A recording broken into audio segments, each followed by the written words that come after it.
Os leo un libro presenta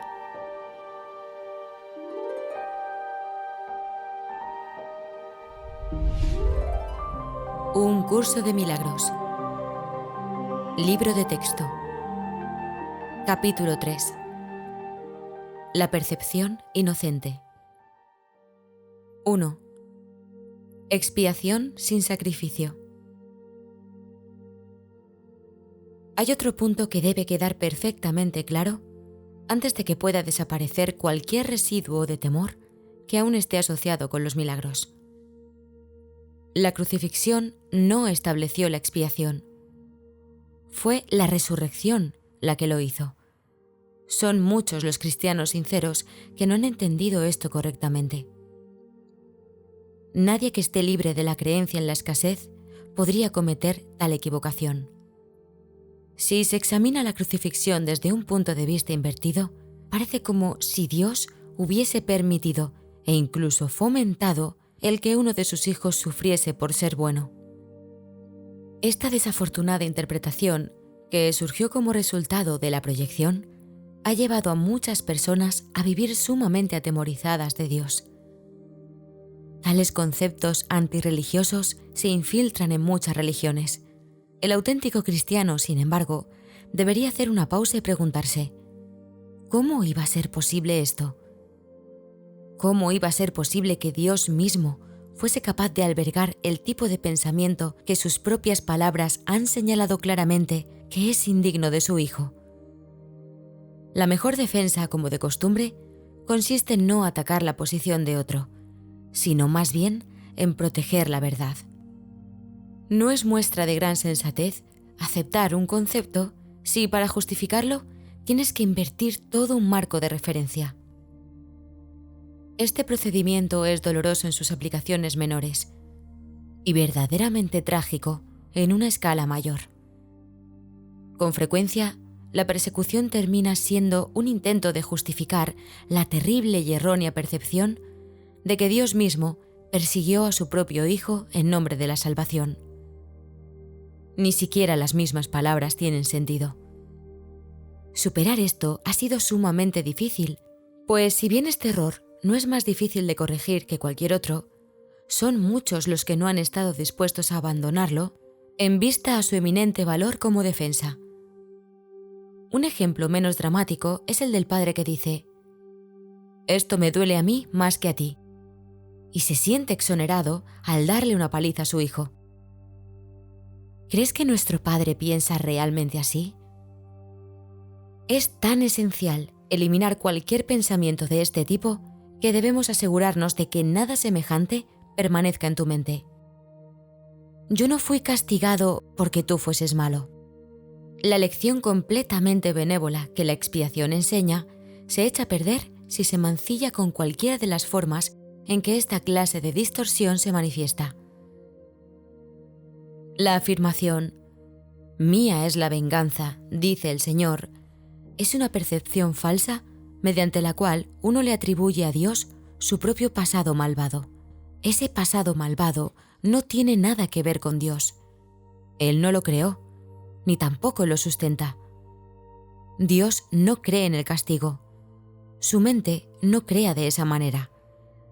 Dios no tiene nada contra ti por razón de tus malas acciones. ¿Cómo sería posible entonces que me hubiese acusado a mí por ellas? Asegúrate de que reconoces cuán absolutamente imposible es esta suposición, y también de que procede enteramente de la proyección.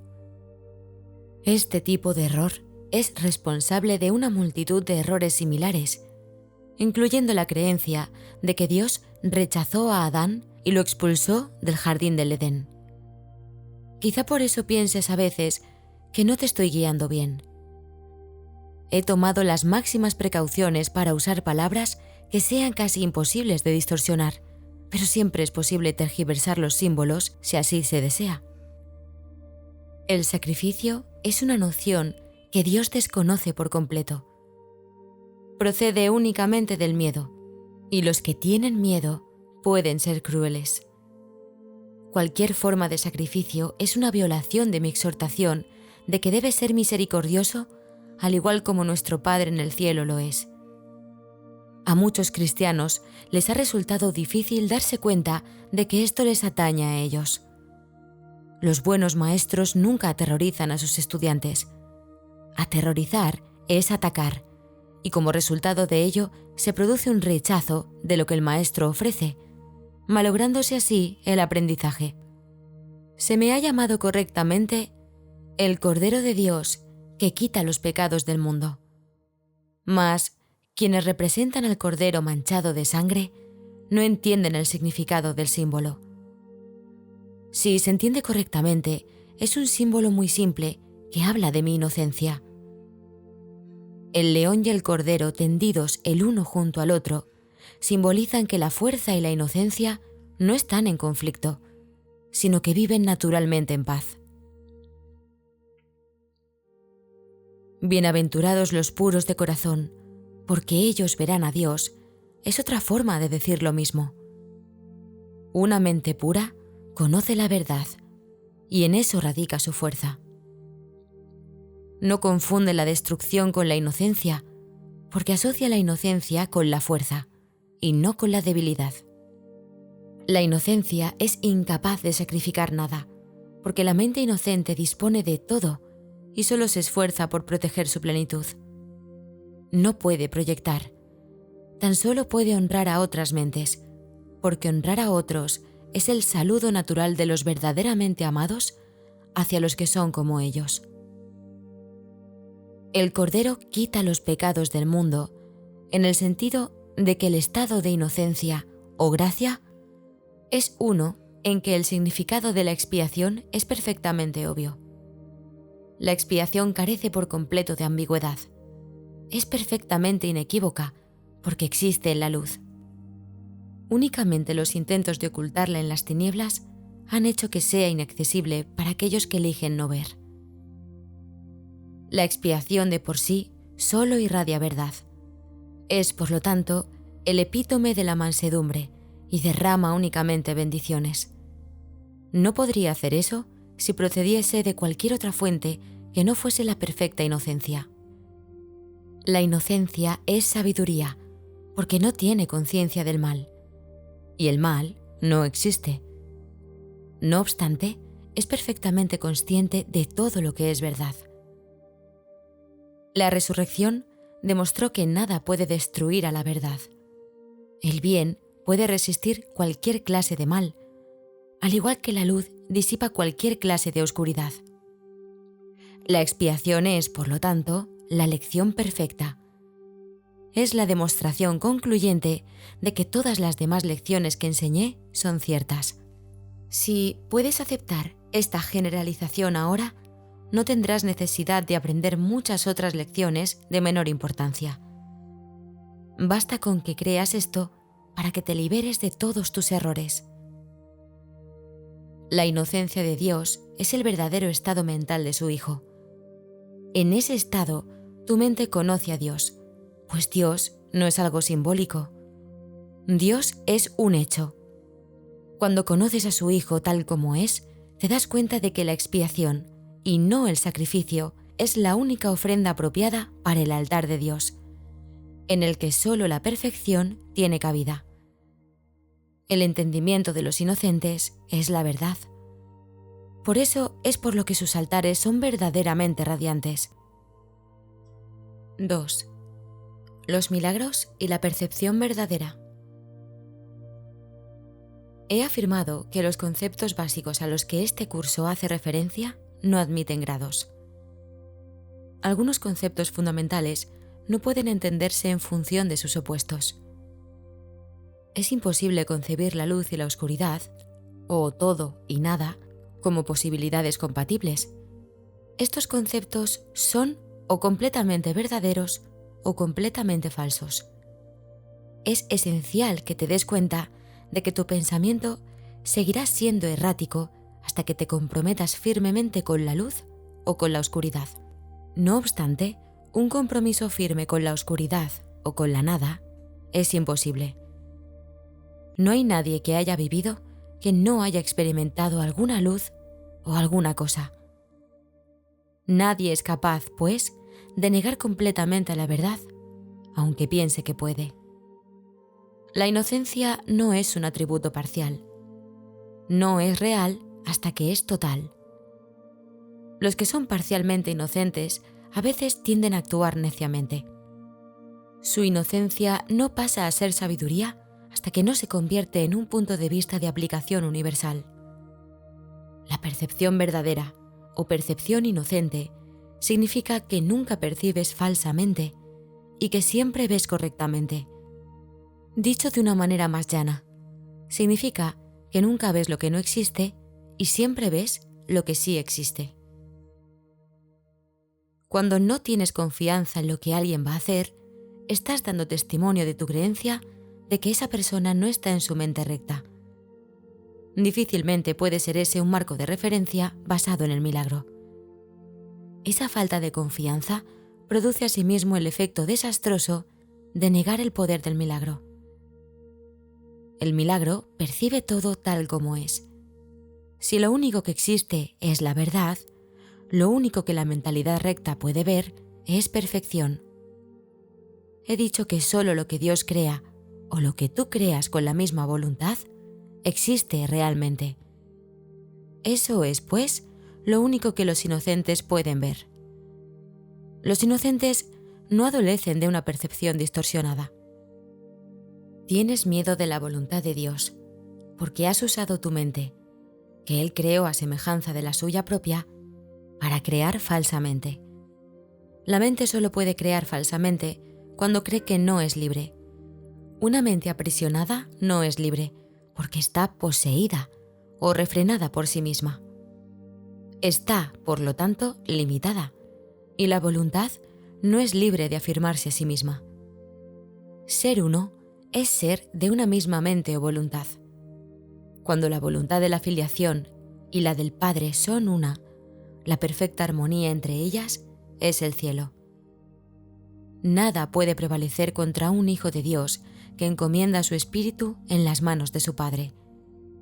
Al hacer esto, la mente despierta de su sueño y recuerda a su Creador.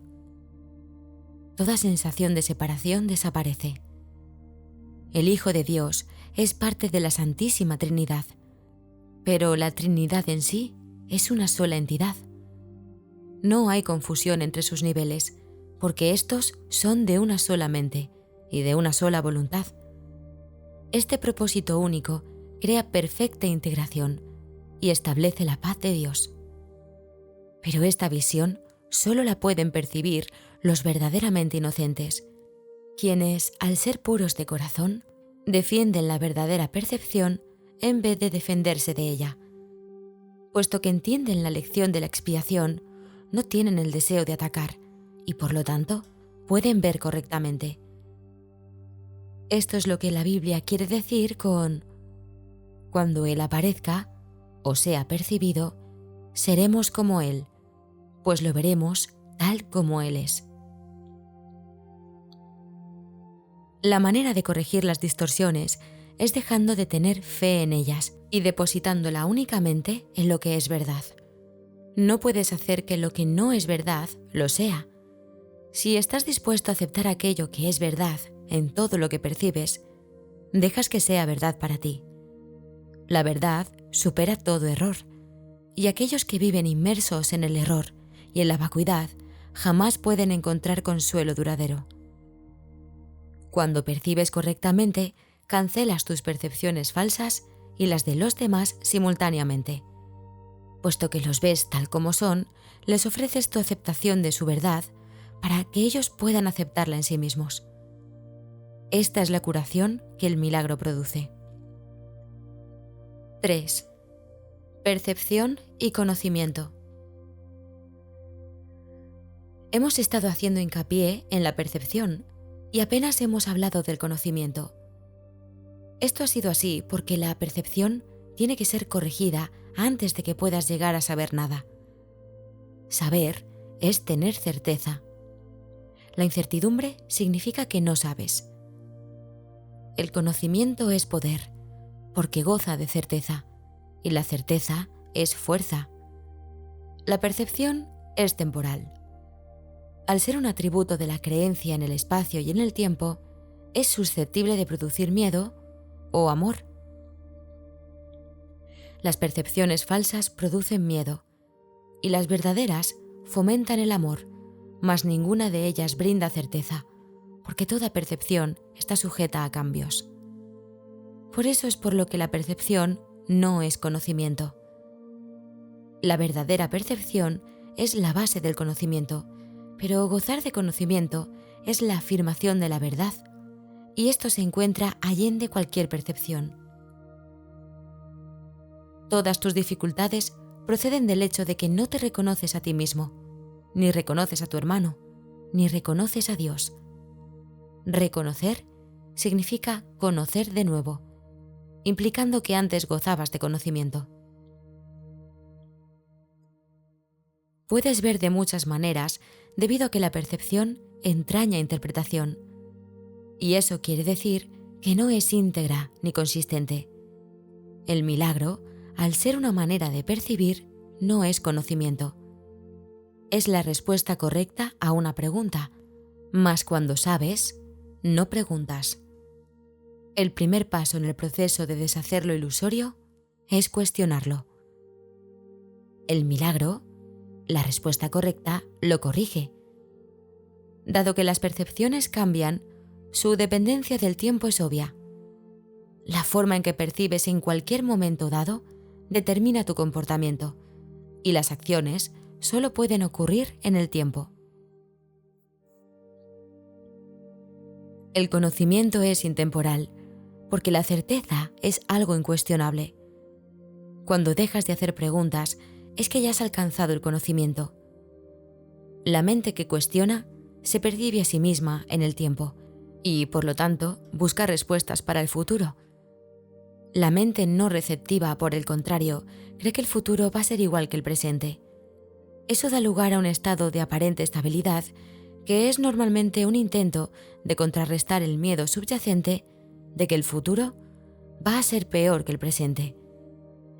Este miedo coarta enteramente la tendencia a cuestionar. La verdadera visión es la percepción natural de la visión espiritual, pero es todavía una corrección en vez de un hecho. La visión espiritual es simbólica y, por lo tanto, no es un instrumento de conocimiento. Es, no obstante, un medio de percepción correcta, lo cual la sitúa dentro del propio ámbito del milagro. Una visión de Dios sería un milagro más que una revelación. El hecho en sí de que la percepción esté involucrada demuestra que la experiencia no pertenece a la esfera del conocimiento. De ahí que las visiones, por muy santas que sean, son efímeras.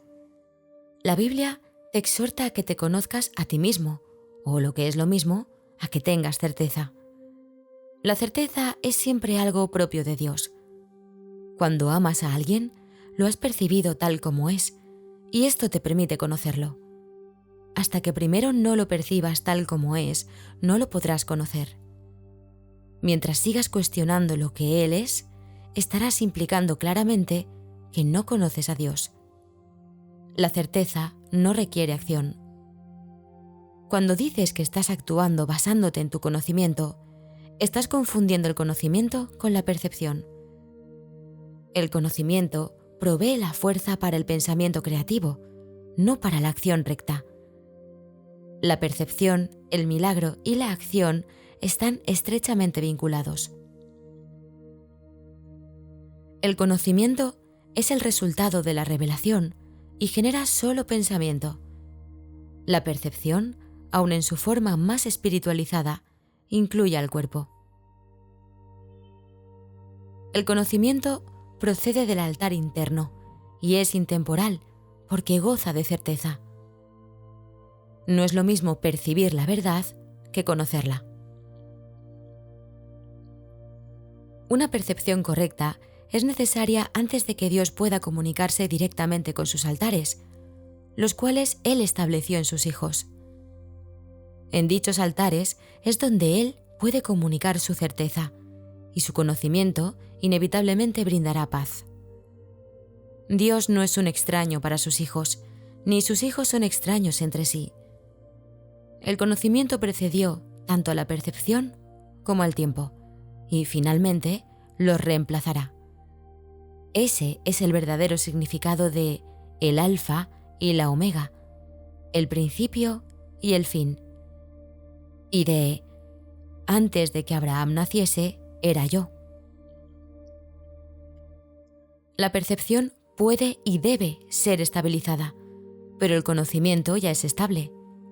Teme a Dios y observa sus mandamientos, pasa a ser, conoce a Dios y acepta su certeza. Si atacas el error que ves en otro, te harás daño a ti mismo. Nunca puedes conocer a tu hermano si lo atacas. Los ataques siempre se lanzan contra extraños. Al percibir falsamente a tu hermano, lo conviertes en un extraño y por lo tanto no puedes conocerlo. Le tienes miedo porque lo has convertido en un extraño. Percíbelo correctamente para que lo puedas conocer. En la creación de Dios no hay extraños. Para poder crear como Él creó, tan solo puedes crear lo que conoces y lo que por lo tanto aceptas como tuyo. Dios conoce a sus hijos con absoluta certeza. Los creó conociéndolos.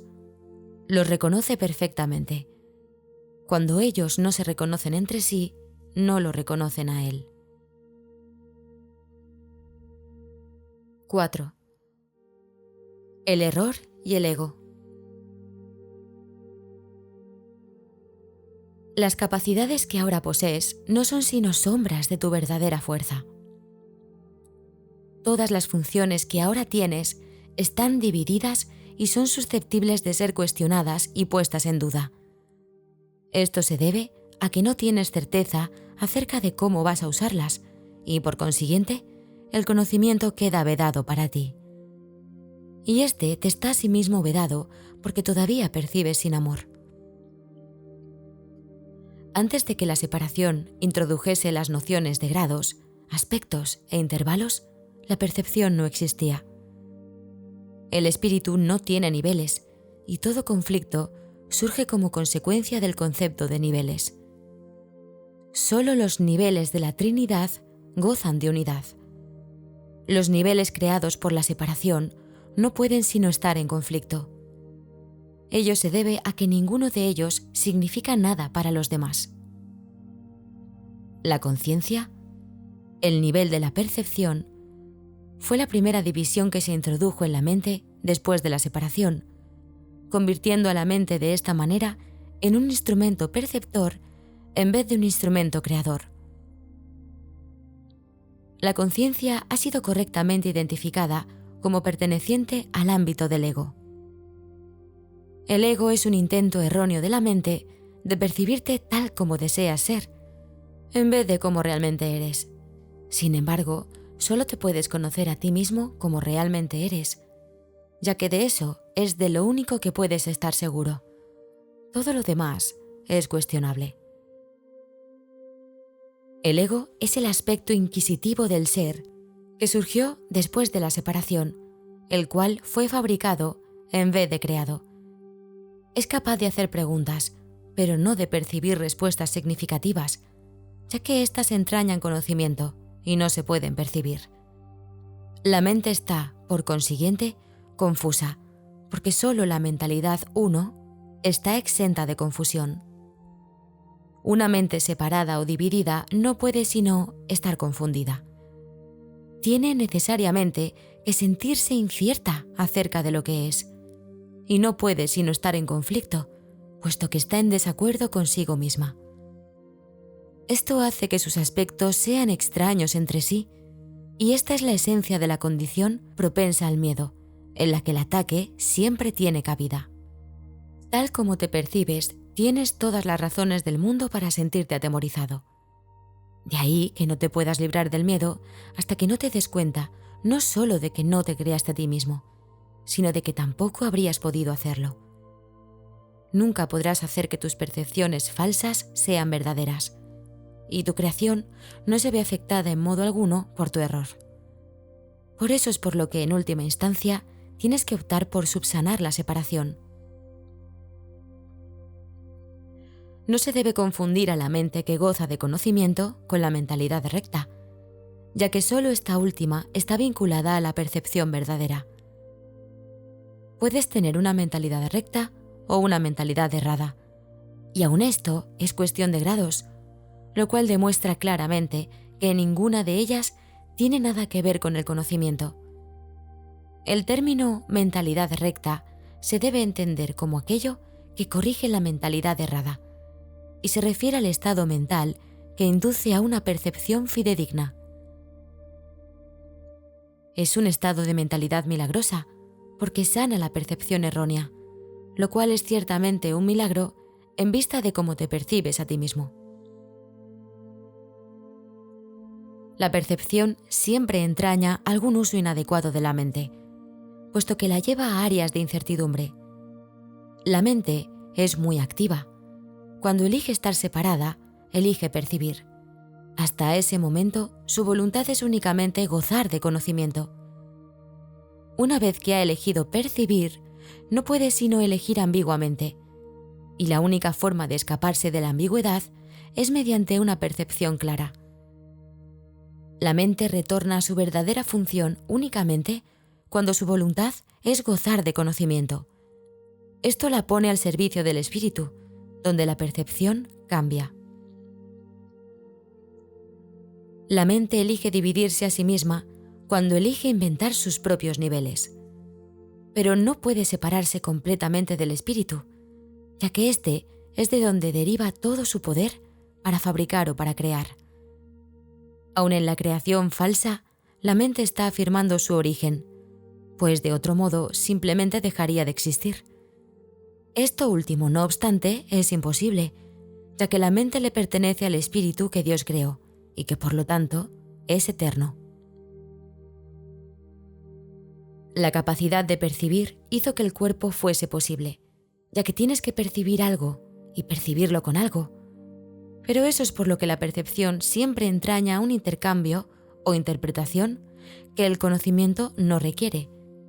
La función interpretativa de la percepción, que es una forma de creación distorsionada, te permitió entonces llegar a la conclusión de que tú eres tu cuerpo, en un intento de escapar del conflicto que tú mismo habías provocado. El espíritu que goza de absoluto conocimiento no puede avenirse a esta pérdida de poder, ya que es incapaz de albergar oscuridad. Esto hizo que el espíritu fuese casi inaccesible a la mente y completamente inaccesible al cuerpo. A partir de ahí, se percibió al espíritu como una amenaza, puesto que la luz disipa la oscuridad al mostrarte simplemente que ésta no se encuentra ahí. La verdad siempre prevalecerá sobre el error de este modo. No puede ser este un proceso activo de corrección, porque, como ya he puesto de relieve, el conocimiento no hace nada. Puede ser percibido como un agresor, pero no puede atacar. Lo que tú percibes como su ataque es tu propio vago reconocimiento de que el conocimiento siempre se puede recordar, al no haber sido jamás destruido. Dios y sus creaciones permanecen a salvo, y saben, por lo tanto, que no existe ninguna creación falsa. La verdad no puede lidiar con los errores que tú deseas conservar. Yo fui un hombre que recordó al espíritu y su conocimiento. Como hombre, no traté de contrarrestar los errores con el conocimiento, sino de corregir el error de raíz. Demostré tanto la impotencia del cuerpo como el poder de la mente. Al unir mi voluntad con la de mi Creador, recordé naturalmente al espíritu y su verdadero propósito. Yo no puedo unir tu voluntad a la de Dios por ti, pero puedo borrar todas las percepciones falsas de tu mente si la pones bajo mi tutela. Solo tus percepciones falsas se interponen en tu camino. Sin ellas no hay duda de la alternativa que elegirías, pues una percepción sana induce a una elección sana. No puedo elegir por ti, pero puedo ayudarte a que elijas correctamente. Muchos son los llamados, pero pocos los escogidos. Debería rezar. Todos son llamados, pero son pocos los que eligen escuchar. Por lo tanto, no eligen correctamente. Los escogidos son sencillamente los que eligen correctamente más pronto. Las mentes sanas pueden hacer esto ahora, y al hacerlo, hallarán descanso para sus almas. Dios te conoce solo en paz, y esa es tu única realidad. 5. Más allá de la percepción. He dicho que las capacidades que ahora posees no son sino sombras de tu verdadera fortaleza, y que la percepción, que es intrínsecamente enjuiciadora, comenzó solo después de la separación. Desde entonces, nadie ha estado seguro de nada. He dejado claro asimismo que la resurrección fue el medio para regresar al conocimiento, lo cual se logró mediante la unión de mi voluntad con la de mi Padre. Es oportuno ahora esclarecer una distinción que ha de clarificar algunos de los postulados que se presentarán más adelante. Desde que se produjo la separación, ha habido una gran confusión entre las palabras crear y fabricar. Cuando fabricas algo, lo haces como resultado de una sensación específica de carencia o de necesidad. Nada que se haya hecho con un propósito específico tiene la capacidad de poder generalizarse. Cuando haces algo para remediar lo que percibes como una insuficiencia, estás afirmando tácitamente que crees en la separación. El ego ha inventado un gran número de sistemas de pensamiento ingeniosos con ese propósito, mas ninguno de ellos es creativo. La inventiva, aun en su manifestación más ingeniosa, es un esfuerzo en vano. Su naturaleza sumamente específica apenas se compara con la creatividad abstracta de las creaciones de Dios. El conocimiento, como ya hemos observado, no conduce a la acción. Tu confusión entre tu verdadera creación y lo que has hecho de ti mismo es tan grande que se te ha hecho literalmente imposible saber nada. El conocimiento es siempre estable, y es evidente que tú no lo eres. Aún así, eres perfectamente estable tal como Dios te creó. En ese sentido, cuando tu comportamiento es inestable, estás en desacuerdo con la idea que Dios tiene acerca de tu creación.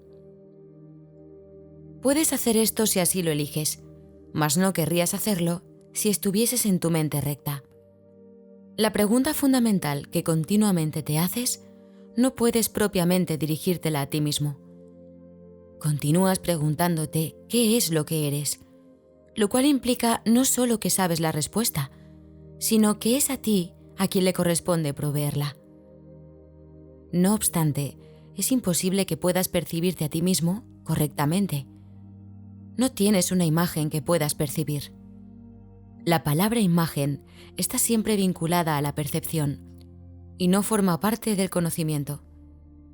Las imágenes son simbólicas y representan algo diferente de ellas mismas.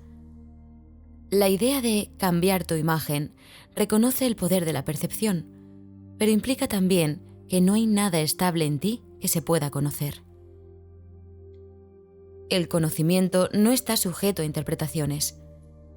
Puedes tratar de interpretar el significado de algo, pero en eso siempre existe la posibilidad de equivocarse, porque se refiere a la percepción que se tiene del significado. Tales incongruencias son el resultado de tus intentos de considerarte a ti mismo separado y no separado al mismo tiempo. Es imposible incurrir en una confusión tan fundamental sin aumentar aún más tu confusión general. Tu mente podría haber llegado a ser muy ingeniosa, pero como siempre ocurre cuando el método y el contenido están en desacuerdo, la usas en un fútil intento de escaparte de un callejón sin salida. La ingeniosidad no tiene nada que ver con el conocimiento, pues el conocimiento no requiere ingeniosidad. El pensamiento ingenioso no es la verdad que te hará libre, pero te librarás de la necesidad de usarlo una vez que estés dispuesto a prescindir de él. La oración es una forma de pedir algo. Es el vehículo de los milagros. Mas la única oración que tiene sentido es la del perdón, porque los que han sido perdonados lo tienen todo. Una vez que se ha aceptado el perdón, la oración, en su sentido usual, deja de tener sentido. La oración del perdón no es más que una petición para que puedas reconocer lo que ya posees. Cuando elegiste la percepción en vez del conocimiento, te colocaste en una posición en la que solo percibiendo milagrosamente podías parecerte a tu Padre. Has perdido el conocimiento de que tú mismo eres un milagro de Dios. La creación es tu fuente y es también la única función que verdaderamente tienes. La afirmación «Dios creó al hombre a imagen y semejanza propia» necesita ser reinterpretada. Imagen puede entenderse como pensamiento y semejanza como de una calidad semejante. Dios efectivamente creó al espíritu en su propio pensamiento y de una calidad semejante a la suya propia. No hay nada más. La percepción, por otra parte, no puede tener lugar sin la creencia en más y en menos. La percepción entraña selectividad a todo nivel. Es un proceso continuo de aceptación y rechazo, de organización y reorganización, de sustitución y cambio. Evaluar es un aspecto esencial de la percepción, ya que para poder seleccionar es necesario juzgar. ¿Qué le ocurre a la percepción en ausencia de juicios o de nada que no sea perfecta igualdad? Percibir se vuelve imposible. La verdad solo se puede conocer. Toda ella es igualmente verdadera, y conocer cualquier parte de ella es conocerla en su totalidad. Únicamente la percepción entraña una conciencia parcial. El conocimiento trasciende las leyes que gobiernan la percepción, porque un conocimiento parcial es imposible. El conocimiento es uno y no tiene partes separadas. Tú, que eres realmente uno con él, solo necesitas conocerte a ti mismo para que tu conocimiento sea total. Conocer el milagro de Dios es conocerlo a Él. El perdón es lo que sana la percepción de la separación. Es necesario que percibas correctamente a tu hermano, debido a que las mentes han elegido considerarse a sí mismas como entidades separadas. El espíritu tiene absoluto conocimiento de Dios. En eso radica su poder milagroso. El hecho de que cada uno de nosotros disponga de ese poder en su totalidad es una condición enteramente ajena al pensar del mundo. El mundo cree que si alguien lo tiene todo, no queda nada para los demás. Mas los milagros de Dios son tan totales como sus pensamientos, porque son sus pensamientos. Mientras continúe habiendo percepción, la oración será necesaria. Puesto que la percepción se basa en la escasez, los que perciben no han aceptado totalmente la expiación ni se han entregado a la verdad. La percepción se basa en un estado de separación, así que todo aquel que de alguna manera percibe tiene necesidad de curación. El estado natural de los que gozan de conocimiento es la comunión, no la oración. Dios y su milagro son inseparables. Cuán bellos son en verdad los pensamientos de Dios que viven en su luz. Tu valía está más allá de la percepción, porque está más allá de toda duda. No te percibas a ti mismo bajo ninguna otra luz. Conócete en la única luz en la que el milagro que eres se alza en perfecta claridad. 6. Los juicios y el problema de la autoridad. Hemos hablado ya del juicio final, aunque no con gran detalle. Después del juicio final, no habrá ningún otro. Dicho juicio es simbólico, porque más allá de la percepción, no hay juicios. Cuando la Biblia dice, no juzguéis y no seréis juzgados, lo que quiere decir es que si juzgas la realidad de otros, no podrás evitar juzgar la tuya propia. La decisión de juzgar en vez de conocer, es lo que nos hace perder la paz. Juzgar es el proceso en el que se basa la percepción, pero no el conocimiento. He hecho referencia a esto anteriormente al hablar de la naturaleza selectiva de la percepción, y he señalado que la evaluación es obviamente su requisito previo. Los juicios siempre entrañan rechazo. Nunca ponen de relieve solamente los aspectos positivos de lo que juzgan, ya sea en ti o en otros.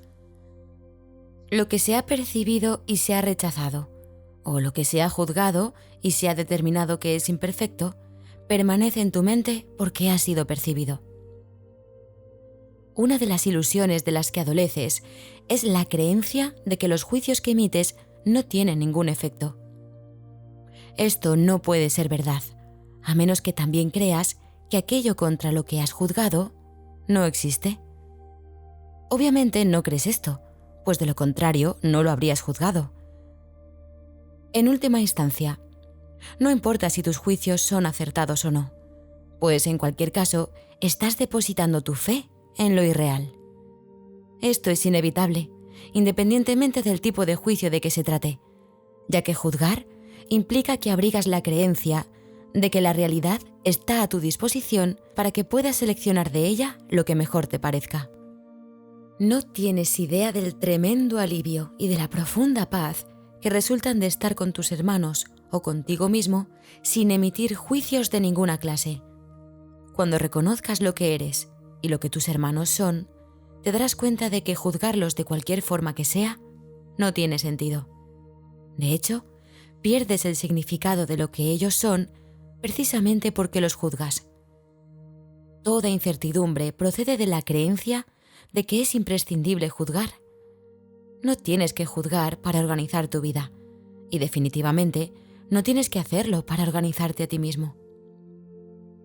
En presencia del conocimiento, todo juicio queda automáticamente suspendido, y este es el proceso que le permite al conocimiento reemplazar a la percepción. Tienes miedo de todo aquello que has percibido y te has negado a aceptar. ¿Crees que por haberte negado a aceptarlo, has perdido control sobre ello? Por eso es por lo que lo ves en pesadillas, o disfrazado bajo apariencias agradables en lo que parecen ser tus sueños más felices.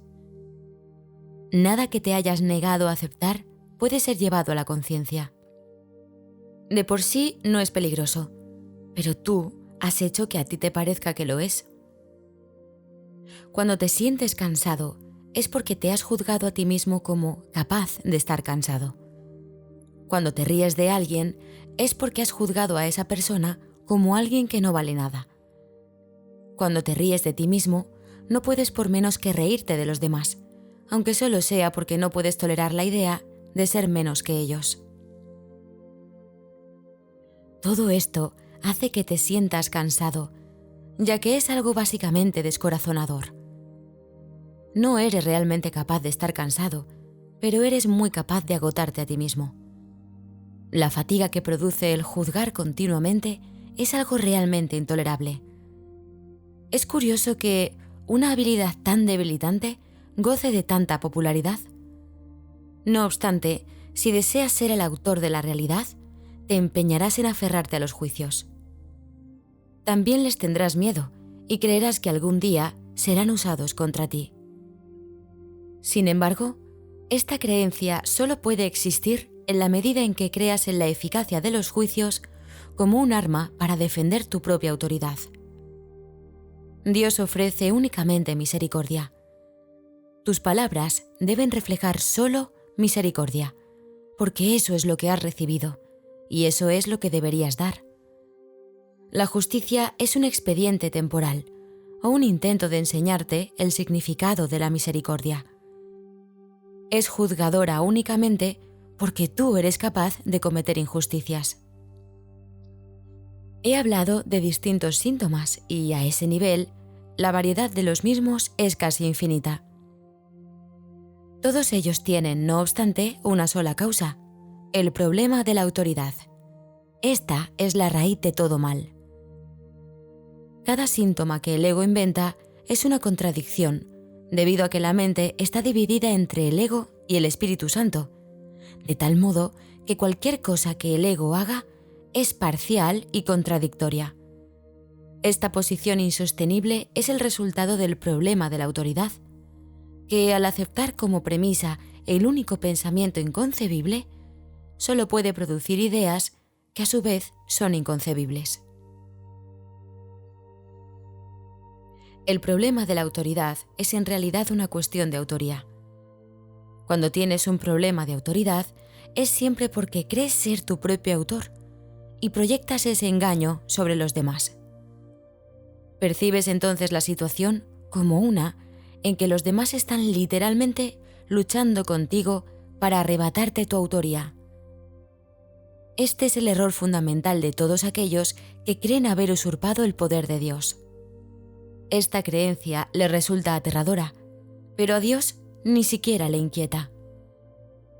Él está deseoso, no obstante, por erradicarla, no como castigo para sus hijos, sino tan solo porque sabe que les produce infelicidad. Las creaciones de Dios disponen de la verdadera autoría, mas tú prefieres permanecer anónimo cuando eliges separarte de tu autor. Al no tener certeza con respecto a quién es tu verdadero autor, crees que tu creación fue anónima. Esto te pone en una situación en la que lo único que parece tener sentido es creer que tú te creaste a ti mismo.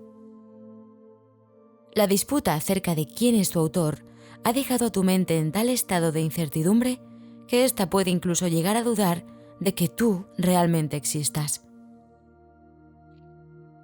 Solo los que abandonan todo deseo de rechazar pueden saber que es imposible que ellos puedan ser rechazados. No has usurpado el poder de Dios, pero lo has perdido. Afortunadamente, perder algo no significa que haya desaparecido. Significa simplemente que no recuerdas dónde está. Su existencia no depende de que puedas identificarlo o incluso localizarlo. Es posible contemplar la realidad sin juzgar y simplemente saber que está ahí. La paz es el patrimonio natural del espíritu.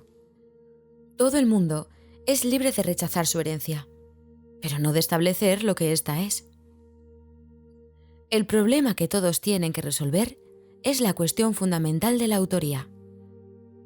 Todo miedo procede en última instancia, y a veces por rutas muy tortuosas, de negar la verdadera autoría.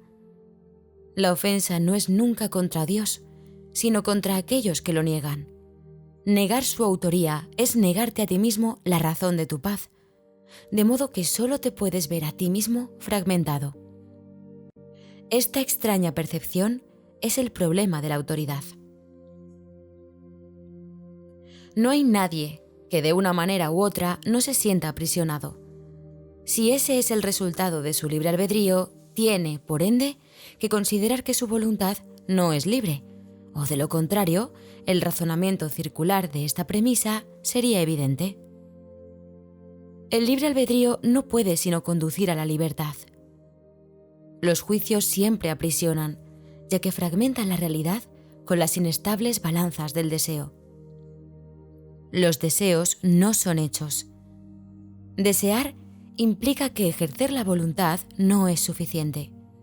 Sin embargo, nadie que esté en su mente recta podría creer que lo que desea es tan real como lo que su voluntad dispone. En vez de busca primero el reino de los cielos, di que tu voluntad sea antes que nada alcanzar el reino de los cielos, y habrás dicho: sé lo que soy y acepto mi herencia. 7. Crear en contraposición a fabricar una imagen propia. Todo sistema de pensamiento tiene que tener un punto de partida. Empieza ya sea creando o fabricando. Diferencia esta a la que ya hemos hecho referencia. La semejanza entre ambas cosas reside en el poder que tienen como cimientos. Su diferencia en lo que descansa sobre ellas. Ambas son piedras angulares de sistemas de creencias por las que uno rige su vida. Creer que un sistema de pensamiento basado en mentiras es débil es un error. Nada que un hijo de Dios haya hecho carece de poder. Es esencial que te des cuenta de esto, pues de lo contrario no podrás escapar de la prisión que tú mismo has construido. No puedes resolver el problema de la autoridad menospreciando el poder de tu mente.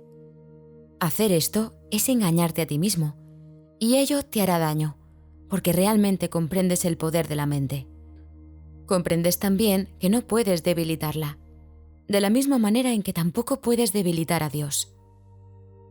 El diablo es un concepto aterrador, porque parece ser sumamente poderoso y sumamente dinámico. Se le percibe como una fuerza que lucha contra Dios por la posesión de sus creaciones. El diablo engaña con mentiras y erige reinos en lo que todo está en directa oposición a Dios. Sin embargo, atrae a los hombres en vez de repelerlos, y estos están dispuestos a venderle sus almas a cambio de regalos sin ningún valor. Esto no tiene ningún sentido. Hemos hablado ya de la caída o separación, mas su significado tiene que comprenderse claramente. La separación es un sistema de pensamiento que, si bien es bastante real en el tiempo, en la eternidad no lo es en absoluto. Para el creyente, todas sus creencias son ciertas. En el jardín simbólico se prohibió la fruta de un solo árbol, mas Dios no pudo haberla prohibido, o de lo contrario, nadie la habría podido comer. Si Dios conoce a sus hijos, y yo te aseguro que los conoce, ¿cómo iba a ponerles en una situación en la que su propia destrucción fuese posible? Al árbol prohibido se le llamó el árbol del conocimiento. Sin embargo, Dios creó el conocimiento y se lo otorgó libremente a todas sus creaciones.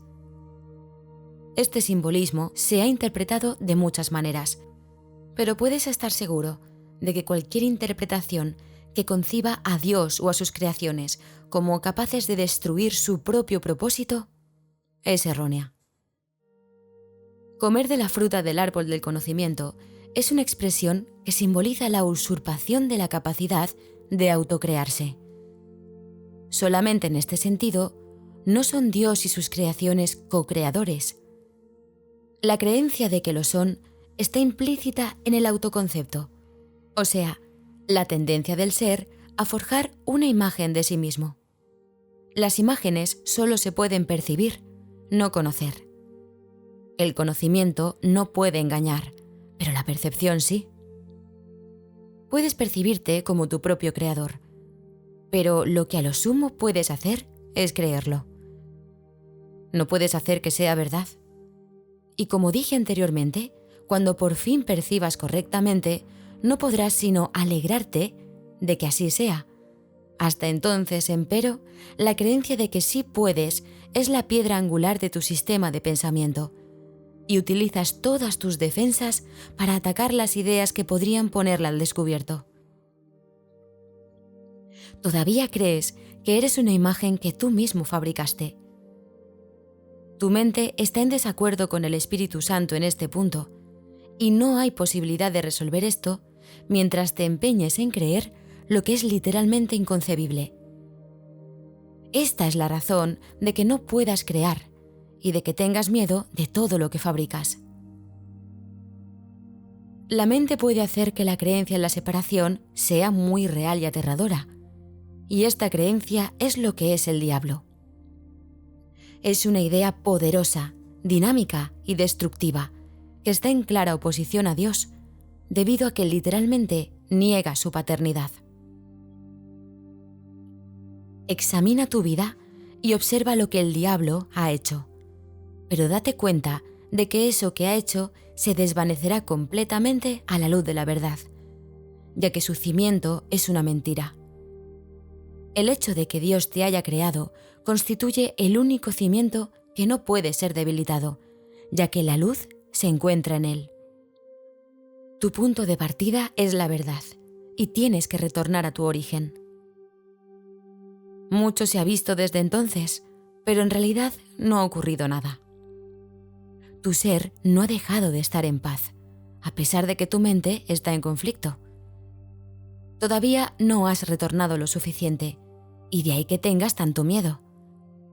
A medida que te acercas a tu origen, experimentas el miedo a la destrucción de tu sistema de pensamiento como si se tratase del miedo a la muerte. Pero la muerte no existe. Lo que existe es la creencia en la muerte. La rama que no da fruto será cortada y se secará. Alégrate de que sea así.